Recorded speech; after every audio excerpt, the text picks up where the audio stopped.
Unitree's AI robot dogs now do flips and also recover from kicks. And they can do handstands? Ooh, I felt like it's kick. AI video like Sora and Gen 3 from Runway is bringing a whole new dimension to classic memes. And we have now seen the real commercialization of Sora. This is the new Toys R Us commercial.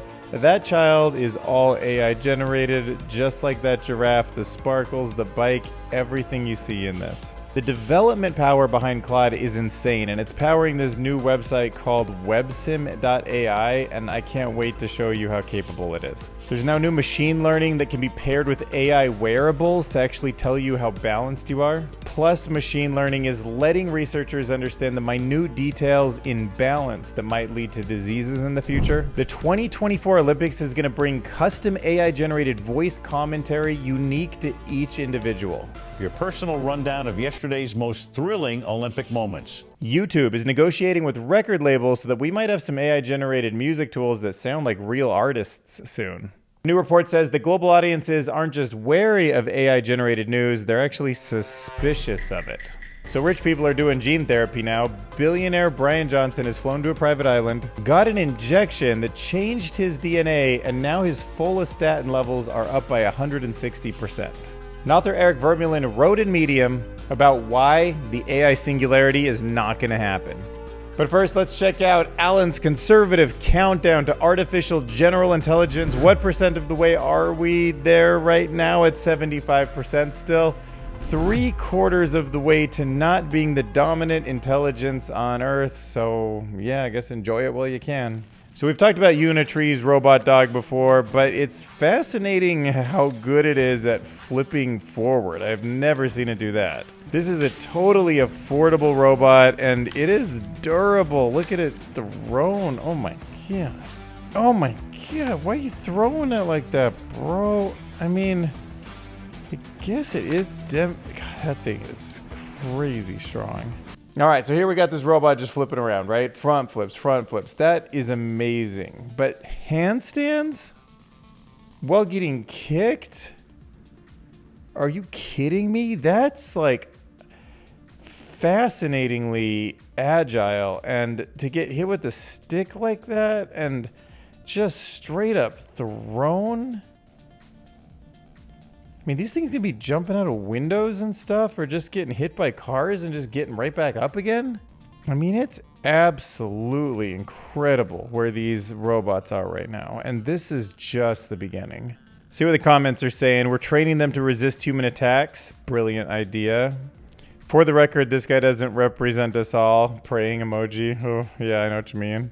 This video in a dystopian future will be in the history books in robot schools justifying the purge. Ugh. People are not saying that this is not real footage, but very nicely edited. Is that true?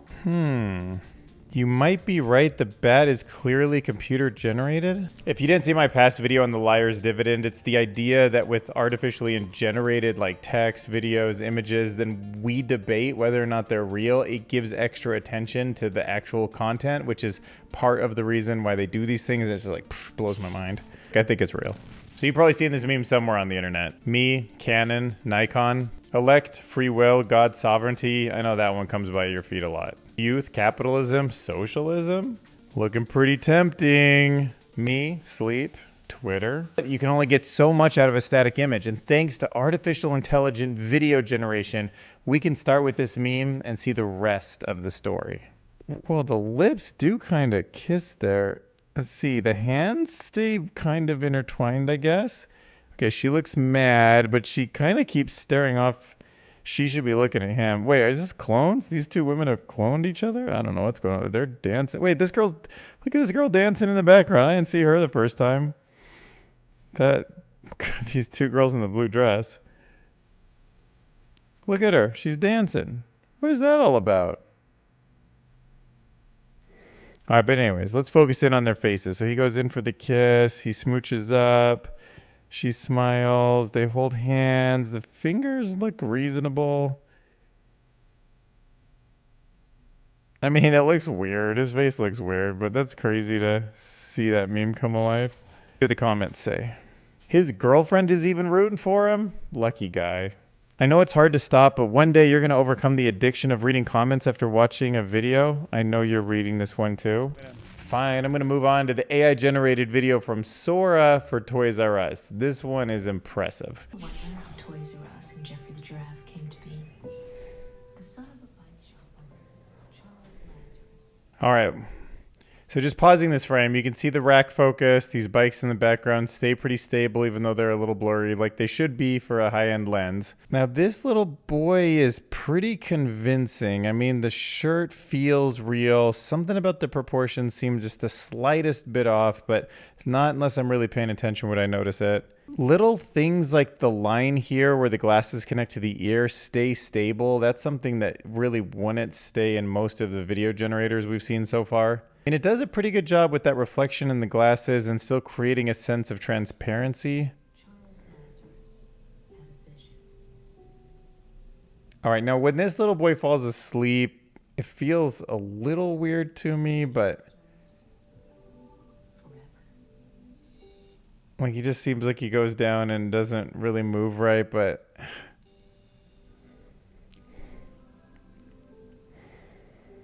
yeah, and this I probably thought was the least convincing of all the moments in this video. This clip just, there's something about the way his jaw moves that feels wrong. Like this bone here doesn't feel like a bone. Like what is that? Is this like tongue kind of pushing up against the cheek there or whatever?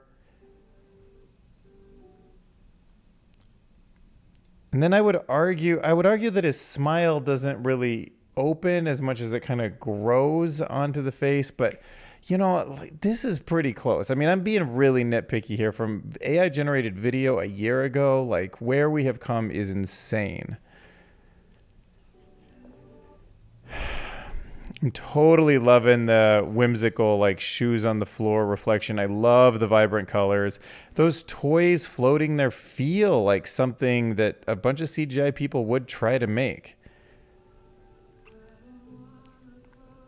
And to think that you don't have to put 3D art into a scene and light it properly and find this sort of toon shader and animate all of this. Like, think of how powerful the whole pipeline was when they just typed probably many, many times. Like, there's no way Toys R Us got this on the first try. But still, to make it all match up is doable by one person. May all of your dreams come true. Yeah, unless you're an artist, animator, actor, set director, or anything else that involves creativity. Yeesh. Why are all the cars parked on the sidewalk? Let's go investigate what he's talking about here. He's talking about this scene. You know, there is something a little suspicious about these two cars. They kind of feel like they're blending into each other. I mean, the word bicycle shop is spelled correctly. I guess it's a little weird that those cars are on the sidewalk, because if it's an old, yeah, if it's the time of that era, they wouldn't be up on the sidewalk. Like, they're not show cars at that time in history. Also, if you look really close here, this, oh, I didn't notice this, but so all this stuff in the window is staying pretty consistent, but the seat on this bike, watch this. It's kind of jumping around a little. All right, you guys see any copyrights in there? What is that, My Little Pony? It's a unicorn, I guess that's safe. Yeah, generic, all generic, generic, generic. I mean, yeah, look, they're different a little bit each time because they're generated from a diffusion system, but they're pretty close too. I mean, you've seen people like with and without makeup or in different lighting. Like, they can look pretty different too. All right, I got another mind bender for you. Check out Websim. This thing, my friend showed it to me and I was not getting it until I tried it. And I was like, wow, this is AI behind the scenes coding up whatever it is that you want. Like a game and a website seem to be about the kind of main things it can do, but you can see from the examples, like they're fairly sophisticated, like web apps and kind of ideas and prototypes you can build. So check this out. I'm just gonna say, make me a slot machine with a Bumblebee theme. Holy crap, look at that. Holy cow, look, it made the whole thing just like boom, spin. Does it work? Nope. Like, I'll just make up a website, bumblebeetruckdrivers.com. Check this out. The Bumblebee Truck Drivers Association? Driving the future with a buzz? What the heck? Welcome to the Bumblebee Truck Drivers Association at BTDA. Yeah, that checks out. We're revolutionizing the trucking industry. With our unique blend of efficiency and environmental consciousness. Oh my gosh.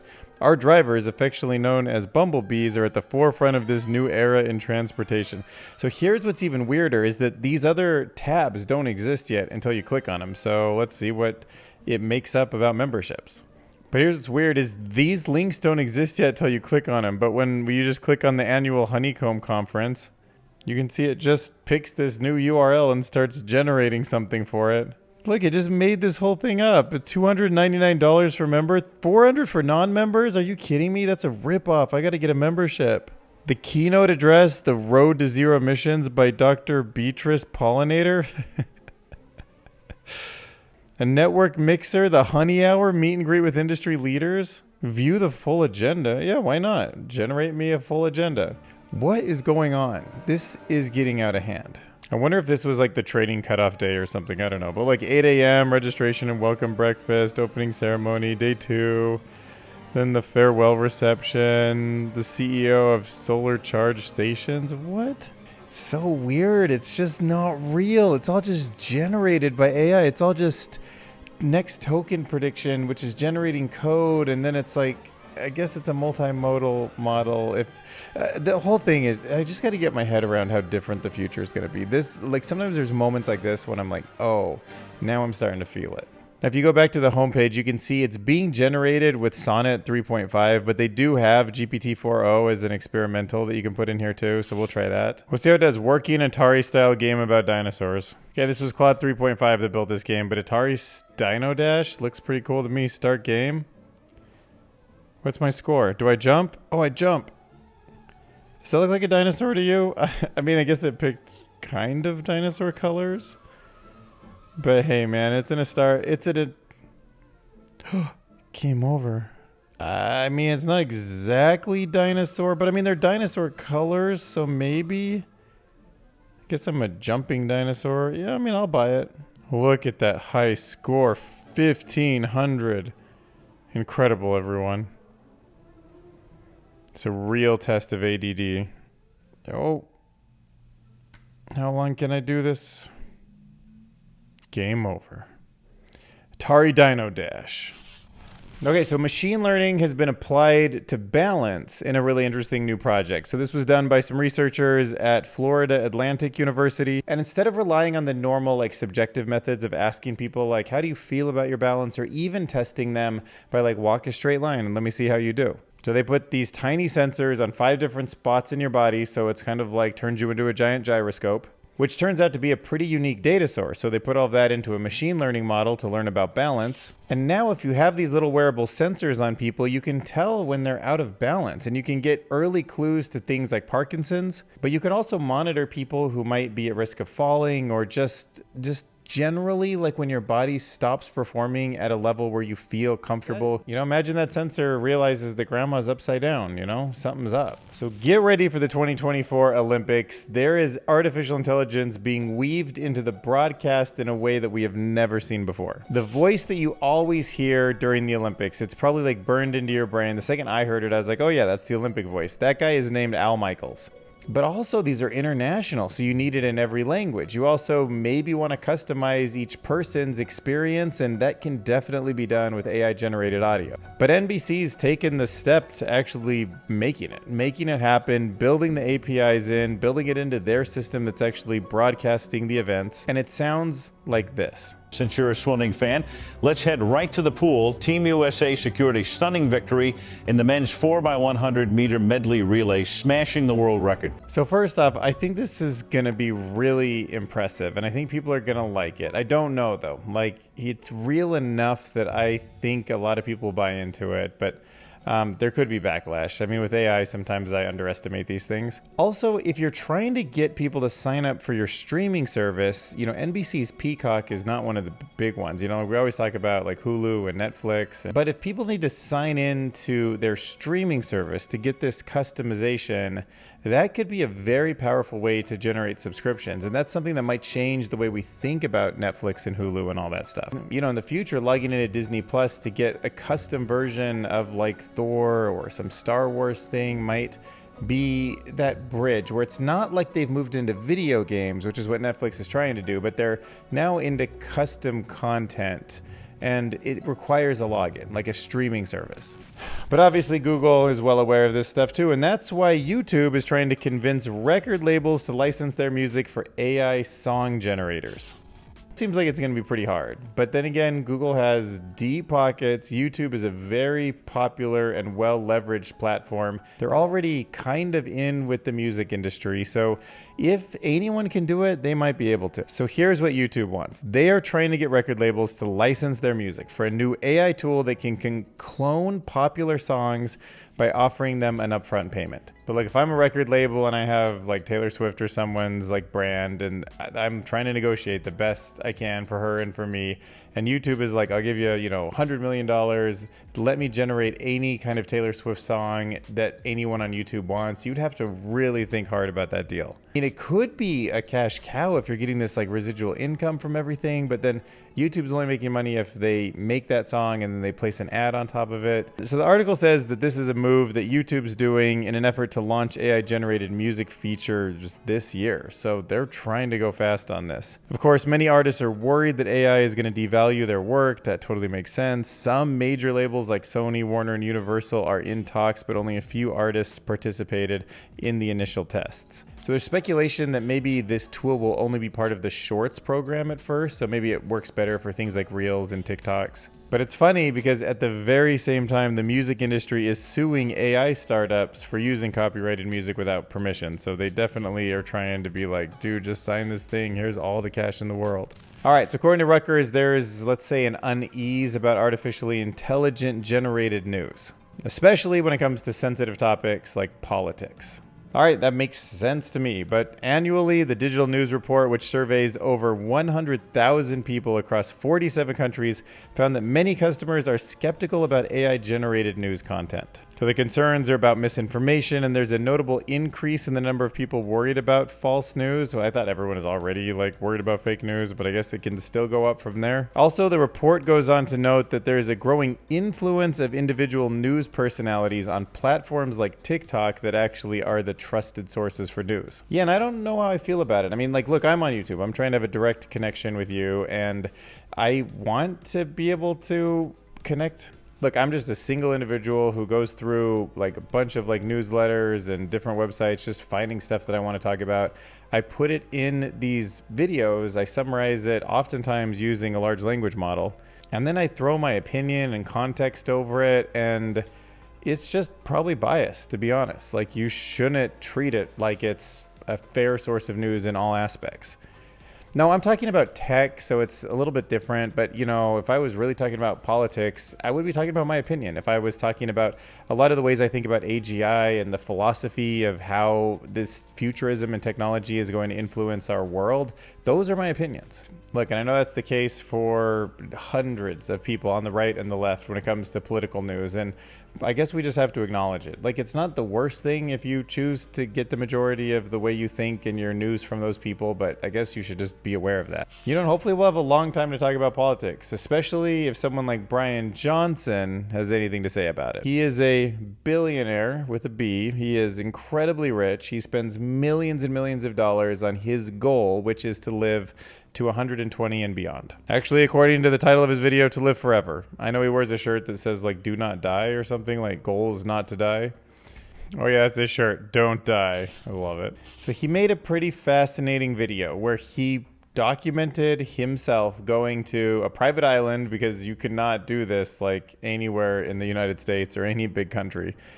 It is completely illegal, or at least it's not been approved by the FDA or anything like that. It's a very, very cutting edge new technology, very risky probably. But I mean, at least he made the assessment that the risk was worth the benefit. So I wanted to talk about it. In the video, he gets this seemingly not that unusual injection. But it is a very unusual injection for somebody to get.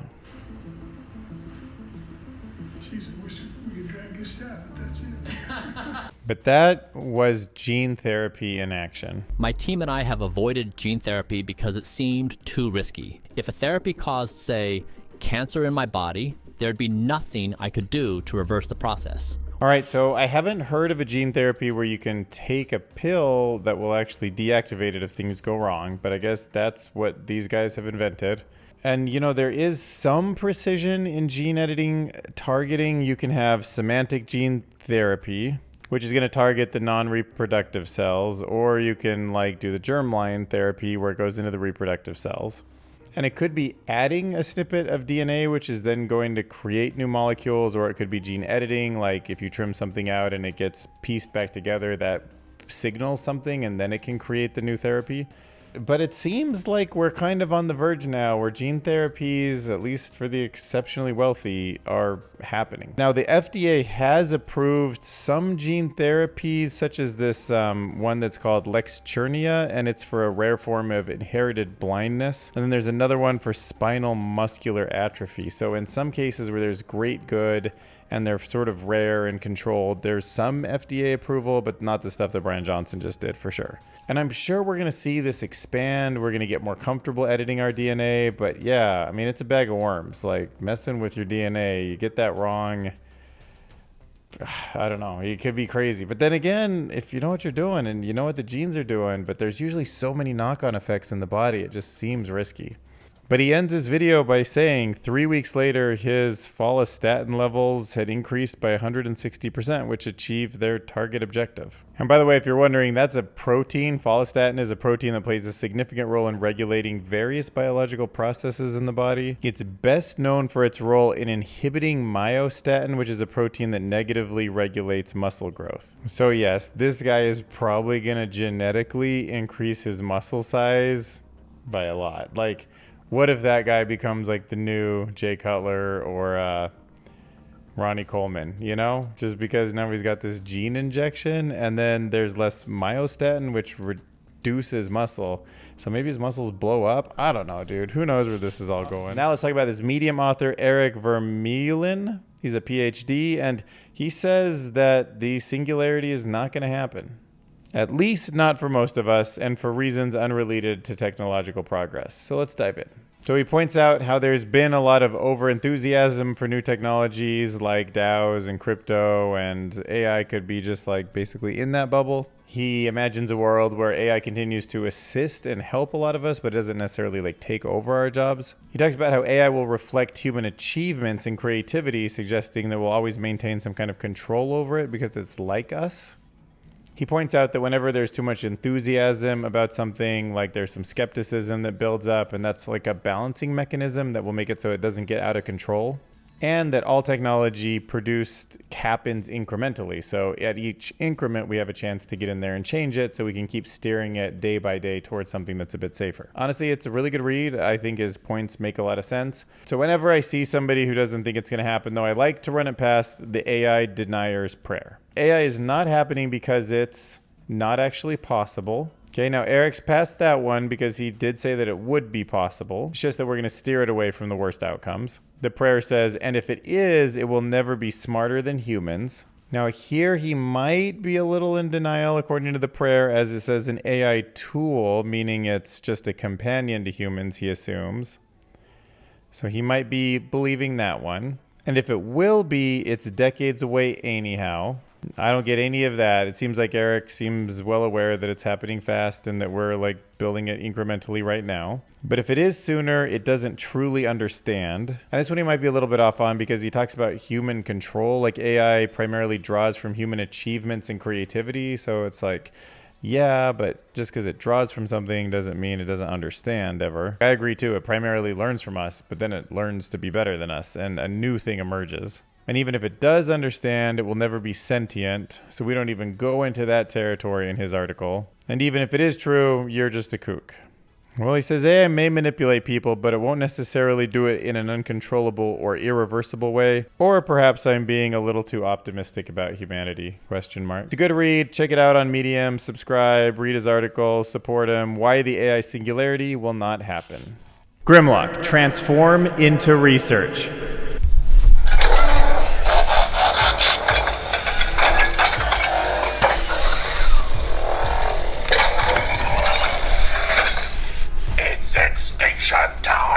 No, it's research time. All right, let's talk about this paper, Detecting Hallucinations in Large Language Models Using Semantic Entropy, published in Science. Okay, so by now you probably are well aware of hallucinations, just when it makes something up, like could be a fact, it could be a URL, it could just be the way the sentence is structured. It's not real in the first place in terms of like our reality. But as the models get smarter and they're trained with more feedback, that hallucination goes to zero over time, right? Like less and less. Again, if you don't know the word entropy, it's a measure of disorder. So like a messy room is high entropy, an organized room is low entropy. But it's also a very mathematical thing. Cards, with it's all mixed up, has lots of entropy. There's lots of different states that it could be in that would be messy compared to like a deck of cards that's in like perfect new deck order. Like there's many ways that it can be out of new deck order. There's only one way that it can be in new deck order. So a card deck that comes brand new and it's in new deck order, as you shuffle it, becomes like more and more entropy. There's more and more disorder to it. And now they're using entropy to spot these confabulations, basically random incorrect answers that sound plausible. In that same way, you can think that there's many different ways that a card deck can be out of order. There's also many different ways that something can sound plausible but still be a lie, but still be wrong, still be unfactual. In that same way, you can think that there's many different ways that a card deck can be out of order. There's also many different ways that something can sound plausible but still be a lie, but still be wrong, still be unfactual. So this entropy-based method doesn't need any prior knowledge of the task, and it works across different data sets, and it makes it easier to know when an LLM might be giving an unreliable, reply. So the takeaway from this paper is that this technique can help users trust LLM outputs by flagging when extra caution is needed. So as things come out token by token of a large language model, like an actual answer is like built in front of you, there can also be an entropy estimate in the actual confabulated thing that comes out of it, which means that the tokens that come out of it, word by word, actually will come along with a score, an entropy score, a disorder score, meaning the higher the disorder is, the more likely that there is something that's a hallucination in there. And we've talked about this in some other papers too, like putting a sense of uncertainty. Like as a human, when we're talking to each other, we also kind of know when we're like BSing or we don't really know that much about the topic or our confidence is low. And sometimes we signal that with our body language. Sometimes we say that verbally, like I'm not really sure, but here's what I think happened or something like that. So getting LLMs to be the same way is helpful. Like you don't want to be that overconfident guy that really knows nothing. All right, next up, let's talk about ranking large language models by compression. All right, so this paper is actually about thinking about all large language models as compression and then using that as a measurement device to see which one's better. So instead of tools like the MMLU, or at least alongside tools like that measure cognitive capabilities, we can also just think about how well is it compressing the data? How accurately is the semantic relationship matching up to the actual full data set? And the paper is showing that the length of the compression is basically the same as the model's pre-training goal, meaning that better compression equals better performance. I mean, that's pretty interesting. The better the compression, the better the performance. So they tested 5 big models on tasks like sentence completion and answering any questions, and they found that the models with better compression ratios performed better overall. So they argue in this paper that compression ratio can be a general and efficient way to evaluate and measure LLMs. Pretty neat. In what is definitely the greatest magazine on earth, Quantum Magazine, they wrote an article called The Enduring Mystery of How Water Freezes. So fascinating. I mean, I always think about water freezing as this emergent, like stepping stone that we need to think about as an analogy for what's happening with large language models and all sorts of multimodal neural networks. Because emergence, like things like math, and like emergence, like things like understanding, kind of pop out of places. Like grokking kind of pops out of nowhere. I mean, it's not nowhere, but it's kind of hard to predict. It's not a nice linear, it's not like a pile of sand that builds up in like a way where you can measure it along each stepping stone to see how big it's getting and then extrapolate out how it's going to be. It's more like nothing, nothing, nothing. Whoa, where'd that come from? And if you think about all the molecules bouncing around in water and then you make them colder and colder and colder and they start to like calm down, they start to fit together, but then when it freezes, like they all just like click into place in a certain way. And then all of a sudden you have this new state of matter. Same molecules, but different state of matter. So this article talks about how understanding water, how it freezes, is just more complex than you think. It's not about hitting 0 degrees Celsius. Water can stay liquid even down to -46 Celsius if there's no impurities. Ice actually needs a seed to start forming, and it's often provided by impurities like dust or bacteria. So scientists are using computer models to simulate how this nucleation process works. Okay, so nucleation, in case you probably know, I just forgot. It's the event where a small number of molecules or atoms within a substance arrange themselves into a stable new phase. This can be the beginning of a formation of a crystal, a bubble in a liquid, a droplet turns into something that becomes a chemical reaction. Got it. So back to the Quantum Magazine article, they're saying that this reveals that the fastest crystallization happens at a specific critical point. And surprisingly, proteins from bacteria and fungi are some of the best ice nucleators. Like proteins from bacteria or fungi and dust and stuff is like floating around in ice, and that's actually why it's like so quick to just crystallize. I guess it kind of makes sense. I guess even when it snows outside in a cold climate, it's like there's dust and bacteria everywhere that it could trigger some of that stuff. Anyways, despite advancements, predicting ice formation, especially in clouds, remains a challenge. A challenge that artificial intelligence is going to tackle in the near future. Maybe we'll need quantum computers, but maybe AI can do it. Let's keep an eye on that problem. All right, the next paper we're going to look at is called Simulating Classroom Education with LLM-Empowered Agents. Okay, so here's an overview of what's called the Sim class framework. You have a managing agent, you have observers, you have the agents that they're interacting with, and then you have tutoring. So then you can track this dialogue history here.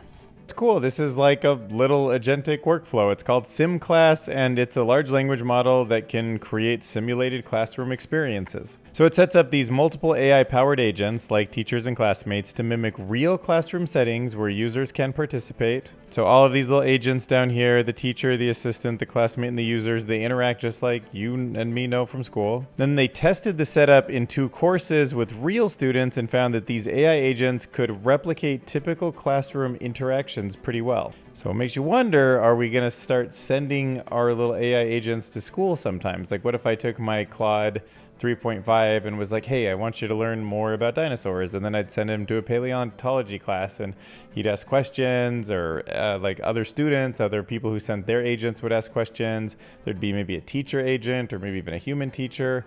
Like, you know, maybe. But the AI agents could replicate these typical classroom interactions pretty well, making the learning experience engaging. And the study shows that having these AI classmates and teachers work together can create a lively and effective learning environment, suggesting a promising future for AI in education. And it makes me think, what if you just slipped in the human, an actual human, as one of these classmates here? And then everyone else was an AI agent, but you're talking through this, prompt, and then no one is human, but everybody's interacting that way, and you're getting all of the same dynamics, like everyone split into groups, and they assign some agents to a group, and then you end up with some group, and then you guys like do some kind of project together, and you turn it in, and you get graded, and like you're by yourself, but it feels like you're in this classroom. All right, so I've had kind of some mixed views. I wouldn't say they're bad. 4.4 thousand isn't too bad when you have 14,000 subs. The ratio is like kind of where it should be. Actually, it looks like even though we're on the lower end, we did get into the similar to the usual video, so I guess I can't complain that much. 33 subscribers, thank you very much. Welcome to the crew. We're gonna be learning a lot about AI. World's gonna be changing rapidly, I think, pretty soon, so we'll just take it day by day. Made $25, it's enough for a meal in Las Vegas and coffee. Looks like most people are coming from the YouTube homepage or the up next, a little bit from the subscription. Actually, that's a lot, 257 from the subscription. That's cool. I was pretty happy with the retention. I looked at this clip. This is like a real peak. It's when Desi from The Daily Show is like giving her little talk there. So clearly she's very entertaining to everyone. The click-through rate for day 1 at 7.1% was a little bit low. I don't know if I maybe put too much text in the thumbnail. If you guys have any comments, like leave them below. Maybe it was, I should have given Desi like a more prominent position in the thumbnail. I don't know.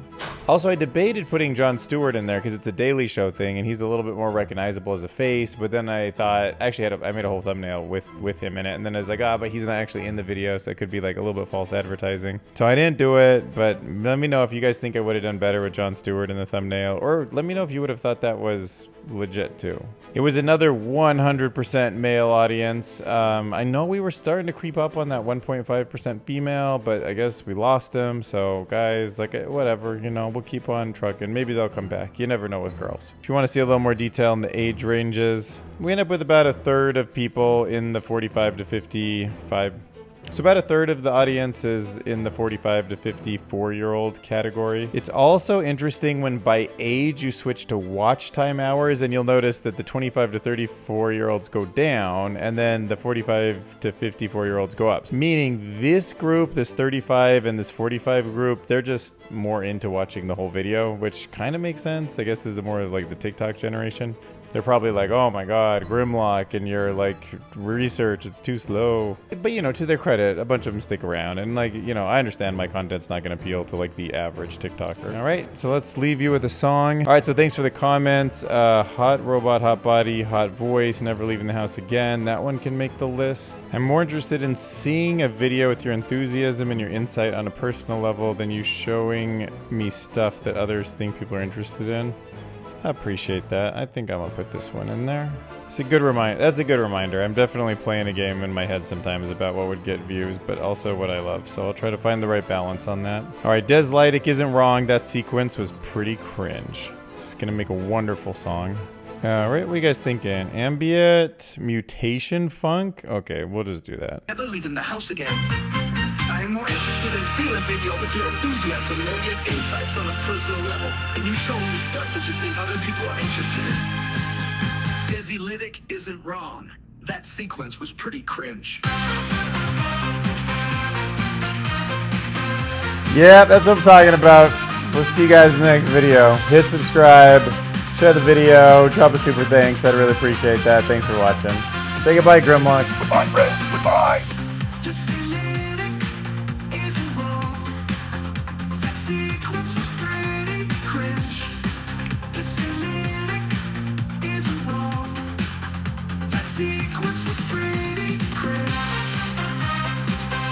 Oh. Dude, editor, that's second part's pretty fire on that song.